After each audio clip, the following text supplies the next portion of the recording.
जादुई टीवी। सुनो, तुम्हारे बाबूजी तो कब के गुजर गए। अब उनका जो सामान है वो पड़े पड़े कबाड़ा हो रहा है। बेच ही दो, कुछ पैसे आ जाएंगे। बात तो सही है। अगले संडे फुर्सत में यही करेंगे। अगले संडे रोहित सारा सामान कबाड़ी को घर बुला के दे देता है। तभी उसकी नजर बाबूजी की पुरानी टीवी पर जाती है, जो इतने सालों तक कूड़े में पड़ी थी, फिर भी चमचमा रही थी। टीवी तो देखो, जैसे एकदम नई हो। हाँ, बाबूजी को टीवी देखना बहुत पसंद था। उनका सपना था कि वो टीवी पे आए। एक बार मौका भी था जब वो अपने गांव के गाने सुनाने किसी चैनल पर जाने वाले थे, पर मैं और मेरा भाई लड़ पड़े और बाबूजी को घर पर ही रुकना पड़ा। चला के देखें क्या? हाँ हाँ, क्यों नहीं, देख लेते हैं। पर शायद ही चले। बाबूजी ने उस लड़ाई के दिन के बाद टीवी देखना ही छोड़ दिया था।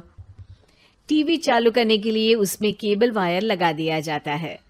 एक न्यूज चैनल चालू हो जाती है। स्वर्ग की सीढ़ी के रास्ते हैं तीन, तीनों के तीन रास्ते हैं संगीन।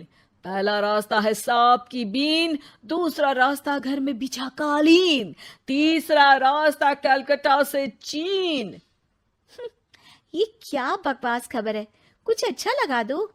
अरे आप बोलो तो सही, कोई अच्छी खबर सुना देता हूं। मेरा तो काम ही खबर देना है। अरे बाप रे, टीवी बात कर रही है। हाँ, ये न्यूज वाला मुझसे। हाँ हाँ, आपसे ही तो बात करूंगा ना, आपके घर में हूं तो। अरे, ये सपना है क्या? तुम हमसे बात नहीं कर सकते? अरे सपना नहीं भाई साहब, ये टीवी जादुई टीवी है।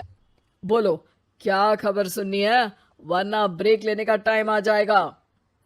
सुप्रिया घबरा के टीवी बंद कर देती है। वो क्या था? अरे एक बार और चालू करके देखे, फिर से बात करेगा तो चैनल बदल देंगे। सुप्रिया फिर टीवी चालू कर देती है। अरे ऐसा कोई मुंह पे टीवी बंद करके जाता है क्या? मुझे बुरा लगा आपका नेचर। चाय पानी तो पूछो। सुप्रिया टीवी के बटन से चैनल बदल देती है। अब टीवी पर एक फिल्म चल रही है। अरे ये तो सूर्यवंशम है ना? हाँ, और ये ठाकुर को जहर की खीर दे दी और उसको पता भी नहीं है। ए भाई, खीर मत पीना, उसमें जहर है, मत पीना। ठीक है महाशय, जैसा आप कहें। हाँ। अरे, आपकी बात मान ली, पूरी पिक्चर ही अब तो बदल जाएगी। मतलब ये सच में जादुई टीवी है? तभी वहां कबाड़ी आ जाता है। भैया, टीवी के 150 रुपए दूंगा, चलेगा? अरे 1.5 करोड़ में भी ना दे तुमको ये टीवी हम। अरे 1.5 करोड़ खरीदने को होते तो तुम्हारे घर में ये पानी चाय नहीं पीता, अंबानी या टाटा के घर बैठा कोल्ड कॉफी पीता। रोहित कबाड़ी का हिसाब करके उसे वहां से चलता करता है और अपने भाई शशिकांत को फोन लगा के बुलाता है। शशि थोड़ी ही देर में वहां पहुंच जाता है। क्या हो गया भैया? अरे बाबूजी का टीवी याद है? हाँ हाँ, जिसमें घुसे रहते थे हमेशा वो, और अपने को कुछ नहीं देखने देते थे। अरे वो अब जादुई टीवी बन गया है। भैया, आपकी बकवास करने की आदत अब तक नहीं गई। अरे आपके घर में बच्चे हैं, अब तो बड़ों जैसी बात करो। रोहित जाके टीवी चालू कर देता है। टीवी पर एक जादू का शो हो रहा है जिसमें एक जादूगर है। अब मैं अपनी टोपी में से कबूतर निकालूंगा। श्रिंग ब्रिंग शरिंग बम फोपा फुफी फुफा बाउ। टीवी से कबूतर निकलता है और शशिकांत के सर पर आकर बैठ जाता है। भैया, ये क्या हो रहा है? भैया इसे उड़ाओ। ए कबूतर, जा जा, कबूतर चल निकल। अब मैं टोपी में से सांप। सांप सुनते ही शशिकांत कांप जाता है और भाग के टीवी बंद कर देता है। भैया, सॉरी भैया, मैं समझ गया ये सच में जादुई टीवी है, पर एक बार और ट्राई करते हैं। पर भाभी, कोई दूसरा चैनल लगाओ। हाँ, जिसमें डर ना लगे। सुप्रिया टीवी चला देती है और न्यूज लगा देती है। अरे कितने दिनों बाद मुझे याद आया, बताइए क्या खबर सुनाओ। और ये नया आदमी कौन है? ये मेरा भाई है शशिकांत।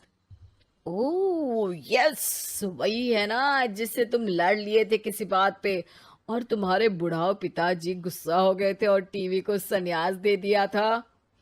हैं? तुमको कैसे पता ये सब? इस टीवी में रहने वाले आदमी से लेकर कबूतर तक को तुम्हारे बाबूजी और तुम्हारी बातें पता है, इसलिए तो ये जादुई टीवी है। ये टीवी क्या कर सकती है वैसे? तुम जो मांगो दे सकती है। कहानी बदल सकते हो, खबर बदल सकते हो, कोई चीज मांग सकते हो। अरे भैया, ये टीवी मैं लेके जा रहा हूँ। बाबूजी का लाडला तो मैं ही था ना। अरे ऐसे कैसे? मैं बड़ा बेटा था, अब तक मेरे घर में टीवी थी ना। अब तक कहाँ गए थे पिताजी के लाडले? तुम्हारी गलती का एहसास भी है। अरे भैया, ज्यादा ना बोलो वरना भूल गए आपके दांत तोड़ दिए थे मैंने उस लड़ाई में। मेरी बीवी के सामने मेरी बेइज्जती करता है। रुक। दोनों भाई हाथापाई पे उतर जाते हैं। रुक, बताता हूं तुझे कि कौन बड़ा है। अरे छोटे का दम तो देख लीजिए आप।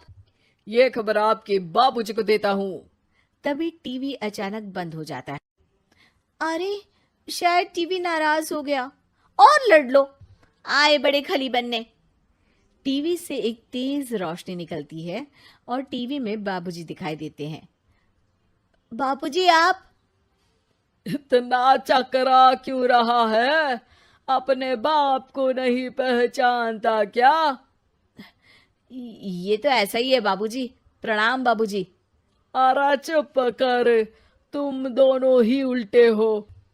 तुम्हारी वजह से मैंने टीवी में आने के सपने को छोड़ दिया, तुम्हारी लड़ाई की वजह से।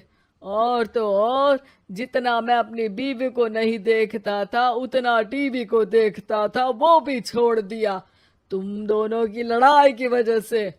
और अब मरने के बाद जब मैंने टीवी को जादुई टीवी बना दिया तो भी तुम इसका फल लेने की जगह लड़ रहे हो। अरे तुम तो लायक ही नहीं हो। अब तुमको बाबा जी का ठुल्लू भी नहीं मिलेगा। बाबूजी चले जाते हैं। टीवी बंद हो जाता है।